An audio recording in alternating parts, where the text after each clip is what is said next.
नमस्कार दोस्तों, मैं हूं एडवोकेट विकास और स्वागत करता हूं अपने इस यूट्यूब चैनल पर।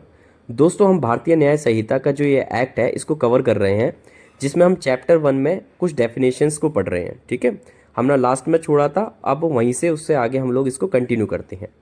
तो 29 क्या कहता है? Reason to believe. ठीक है, अब इसका क्या मतलब हुआ? A person is said to have reason to believe a thing if he has sufficient cause to believe that thing but not otherwise. मतलब कि उसके उसके पास ऐसा मतलब विश्वास करने के लिए उसके पास कोई रीज़न है। ठीक है, जैसे कि मान लीजिए ए है, ए ने क्या करा, बी का मर्डर कर दिया। ठीक है, और ऐसा करते हुए सी ने देखा तो नहीं, बट उसने मर्डर किया था चाकू से। ठीक है, तो वो जो नाइफ है उसको नाइफ को सी ने उसके हाथ में देख लिया जो कि खून से लथपथ था, बट उसने उसे चाकू मारते हुए नहीं देखा। हो सकता है भाई किसी और ने उसको चाकू मारा और उसके हाथ में जाके थमा दिया हो, ये भी हो सकता है। तो यहाँ पर वही लिखा है, अगर उसके पास सफिशिएंट कॉज है उसको मानने के लिए तो उसको माना जाएगा रीज़न टू बिलीव। चलिए दोस्तों, नेक्स्ट देखते हैं। 30 का कहता है स्पेशल लॉ। अब स्पेशल लॉ का क्या मतलब होता है? Means a law applicable to a particular subject. किसी पर्टिकुलर मतलब सब्जेक्ट के लिए कोई अगर स्पेशल लॉ बना दिया जाए, एक अलग से लॉ बना दिया जाए, तो उसको स्पेशल लॉ कहेंगे। अब वैल्यूएबल सिक्योरिटी। अब वैल्यूएबल सिक्योरिटी क्या होता है? Means a document which is और परपोर्ट टू बी। परपोर्ट्स का मतलब क्या होता है? मतलब मीनिंग। ठीक है, मतलब कह रहा है, उसको बता रहा है कि उसका क्या मतलब होता है। A document whereby any legal right is created. जिससे क्या होगा, कोई भी लीगल राइट क्रिएट हो रहा है, एक्सटेंडेड हो रहा है, या फिर कोई भी लीगल राइट ट्रांसफ़र कर सकते हैं, या फिर रेस्ट्रिक्ट कर सकते हैं, या फिर ख़त्म कर सकते हैं, एक्सटिंग्विश कर सकते हैं, या फिर रिलीज़ कर सकते हैं। और whereby any person acknowledge that he lies under legal liability. मतलब कोई भी पर्सन उस डॉक्यूमेंट से ये बता सकता है कि भाई मैं जो है ना, मेरे लीगल लाइबिलिटी के अंदर मैं फॉल हो रहा हूँ। ठीक है, और has not certain a legal right, और ये बता सकता है कि भाई उसका कोई लीगल राइट नहीं बन रहा है। चलिए इस छोटे से इलस्ट्रेशन से समझते हैं। A writes his name on the back of bill of exchange. Bill of exchange के पीछे वो अपना नाम लिख देता है। ठीक है, as the effect of this endorsement is to transfer the right to the bill. अब वो क्या कह रहा है कि जो इंडोर्समेंट है, उसने अपना नाम लिख दिया, अब वो क्या कर रहा है, अपना राइट को ट्रांसफर कर रहा है बिल का। ठीक है ना, किसको? To any person to whom become the lawful holder of it. अब ये जिसको भी ट्रांसफ़र होगा, जैसे कि मान लीजिए ए जो है वो बी को कर रहा है, अब जो बी है, बी के हाथ में जब ये बिल ऑफ एक्सचेंज आएगा तो वो लॉफुल होल्डर हो जाएगा। The endorsement is a valuable security, उसको एक वैल्यूएबल सिक्योरिटी मानेंगे। ठीक है, चलिए आगे देखते हैं। वेसल। वेसल का क्या मतलब होता है? Means anything made for the conveyance by water human beings और ऑफ प्रॉपर्टी। मतलब कि ले जाने के लिए। ठीक है, पानी के द्वारा, पानी के रास्ते ले जाने के लिए। ठीक है ना, ह्यूमन बींग्स के लिए या फिर कोई प्रॉपर्टी है उसको ले जाने के लिए। ठीक है, तो उसको वेसल कहेंगे। ठीक है, चलिए आगे आगे देखते हैं। 33 क्या कहता है? Voluntarily.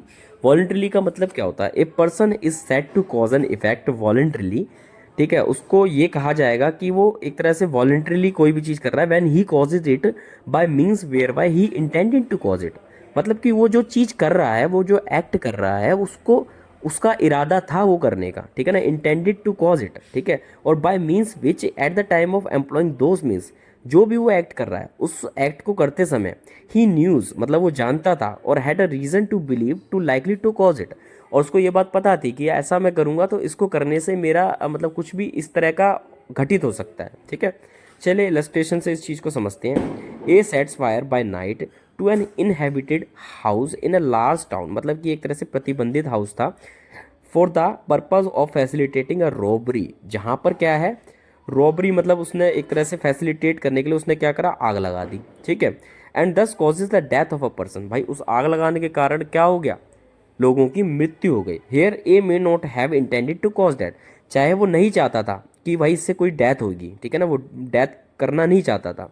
And may even be sorry for that death has been cause by this act. मतलब कि वो एक तरह से इस चीज़ के लिए बहुत ही ज़्यादा मतलब एक तरह से शर्मिंदा है, क्षमा मांगता है कि भाई इस चीज़ के लिए डेथ हो गई है। ठीक है, yet if he knows that he was likely to cause that. अगर वो इसके बावजूद भी ये जानता था कि इस एक्ट से हो सकता है किसी की जान भी चली जाए। ठीक है, he has cause death voluntary, उसको माना जाएगा कि उसने वॉलेंट्रीली डेथ की है। अगर उसको ये बात पता थी कि मेरा ऐसा करने से किसी की मौत भी हो सकती है।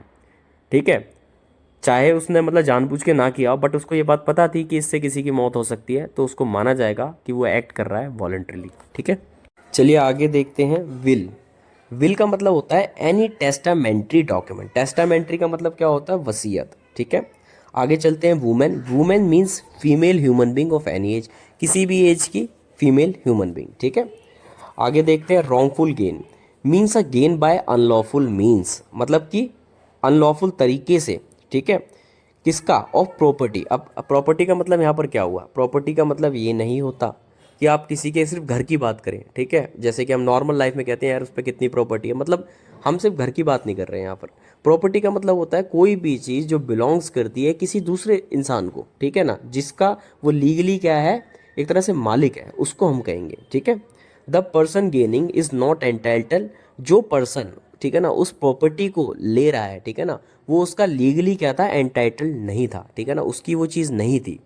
तो दोस्तों मैं आज एक चीज़ आपको बताना चाहूँगा, अगर आप मेरे साथ ये पूरा एक्ट अगर आप पढ़ रहे हैं, ठीक है, तो मैं आपको कुछ इस तरह से जो बेसिक लेवल पर बिल्कुल हैं स्टूडेंट्स हैं, ठीक है, जो इस चीज़ को समझना चाहते हैं, मैं उनको ऐसी ऐसी इसके अंदर सारे वर्ड्स भी समझाऊंगा, सारी चीज़ें समझाऊंगा कि वो एक तरह से वो अपना एग्ज़ाम जो है ना, अगर ढंग से मतलब इस चीज़ को देख लें जो मैं पढ़ा रहा हूँ, वो अच्छे से अपना एग्ज़ाम भी क्लियर कर लेंगे, ठीक है।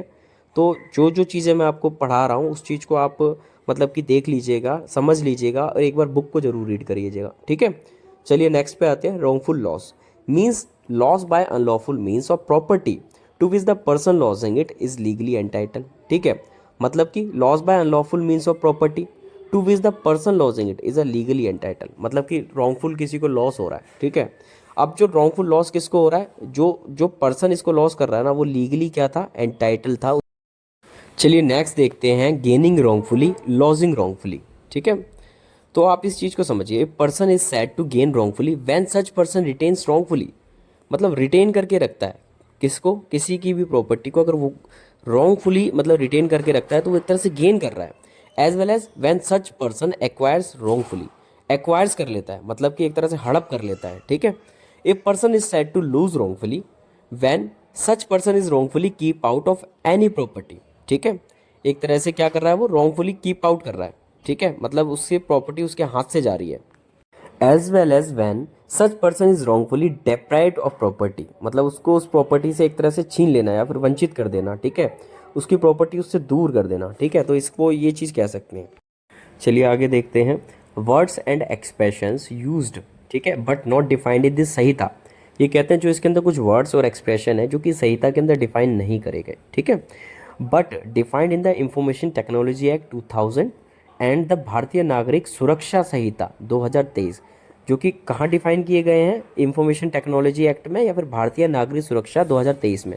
शैल have the meanings respectively assigned to them in that act and Sanhita, मतलब जो कि जो इंफॉर्मेशन टेक्नोलॉजी एक्ट और जो भारतीय नागरिक सुरक्षा संहिता जो है ना, उसके अंदर जो उनकी डिफिनेशन दे रखी होगी बिल्कुल वही चीज़ मानी जाएगी इसके अंदर भी। दोस्तों आज की वीडियो में सिर्फ इतना ही कवर करते हैं, नेक्स्ट वीडियो में हम इसकी जो जनरल एक्सप्लेनेशंस बची हैं वो देखेंगे, ठीक है, और फिर इस चैप्टर को जो है चैप्टर नंबर 1 को जो है इसको ख़त्म करेंगे और अपने नेक्स्ट चैप्टर की ओर उससे अगली वीडियोज़ के अंदर आगे बढ़ेंगे।